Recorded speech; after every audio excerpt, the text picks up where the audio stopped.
After decapitating the fish demon, Tokito was taken aback as its head grew back instantly. It was then that he noticed a vase on the demon's back, and after slicing through it, he finally succeeded in killing the demon. His suspicion that it was a blood demon art was confirmed. Looking up to his savior, Kotetsu clung onto Tokito tightly, expressing his gratitude for saving his life and apologizing for his past insults, which the demon's slayer Hashira didn't even recall.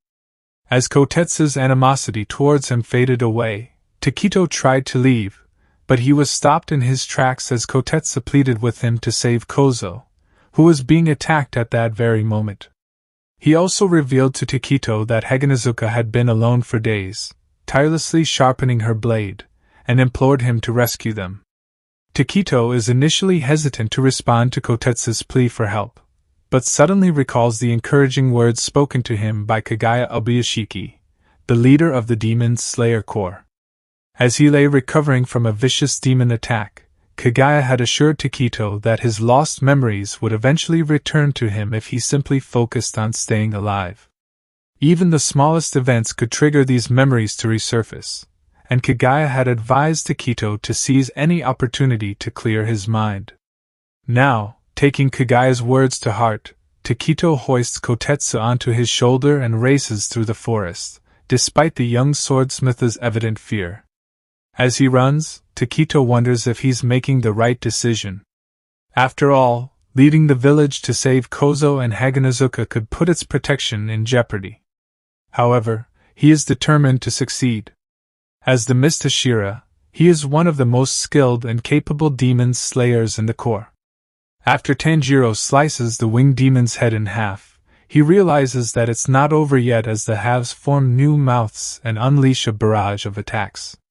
Although he is initially taken aback by the unexpected assault, he quickly realizes that the demon's power is weakening, indicating that the four demons share a certain amount of power between them.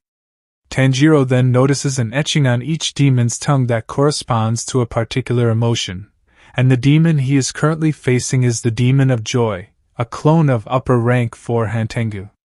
Determined to end the fight, Tanjiro stabs through the halves of flesh, but to his surprise, the winged demon reappears and launches another sonic attack. This time, Tanjiro manages to dodge the attack just in time, narrowly avoiding being hit. As he looks down at his sword, he realizes that the demon flesh on it has vanished, leaving him to wonder what caused it to disappear. The winged demon swoops down at Tanjiro, attacking him multiple times with quick and ferocious slashes. The demon slayer is left with deep wounds on his left shoulder, right shoulder, forearm, thigh, chest, and back, as the demon continues to assault him relentlessly. Despite the pain and injuries, Tanjiro remains focused and determined to stop the demon. He manages to slice through the demon's head and tongue as it swoops down again to attack, causing it to slow down and heal. As the winged demon takes flight once more, Tanjiro realizes that he is currently unable to help his sister Nezuko and comrade Genya, who are still in danger. With his attention fully on the battle, he urges them to stay alive and keep fighting.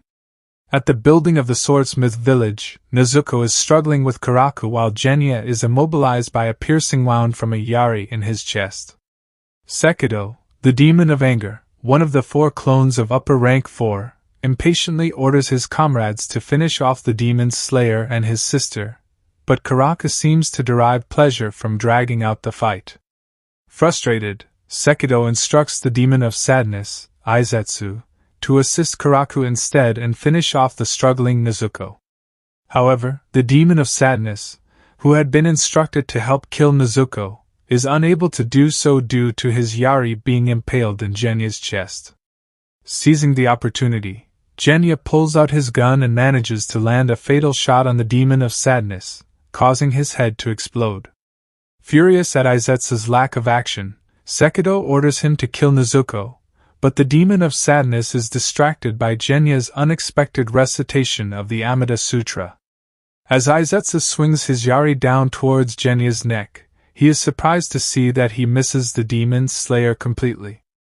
Genya suddenly appears behind him and tries to strike his neck, but he is shocked by Sekido's electricity, which leaves him struggling to pull the trigger of his shotgun. Despite the odds stacked against him, Genya manages to muster the strength to aim at Sekido and fires, severing the demon's right hand. The demon of anger is unable to believe that Genya is still alive, even though he has sustained severe wounds from his lightning attack and Izetsu's spear attack.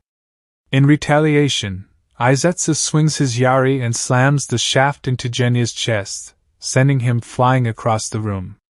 As Karaku has his fun, he ruthlessly attacks Nezuko and impales her torso with his foot. He then instructs Sekido to use his kakura to impale her and shock her until she is immobilized. Sekido, filled with rage, declares that this was his original plan. In an attempt to free herself, Nezuko kicks Karaku in the jaw and partially severs his neck before ripping her hand away.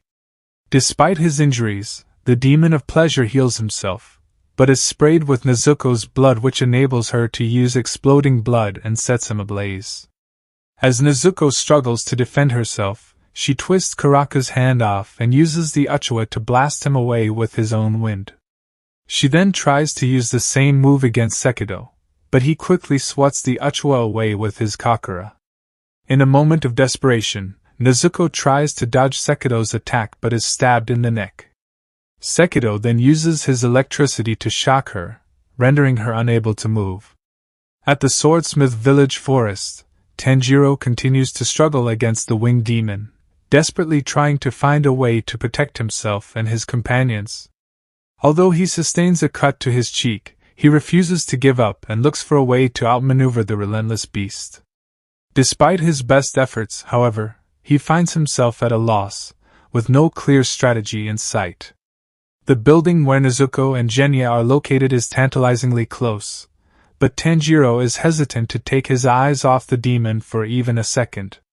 As the demon swoops down once more, Tanjiro tries to strike at its feet but misses, and barely manages to evade its razor-sharp claws.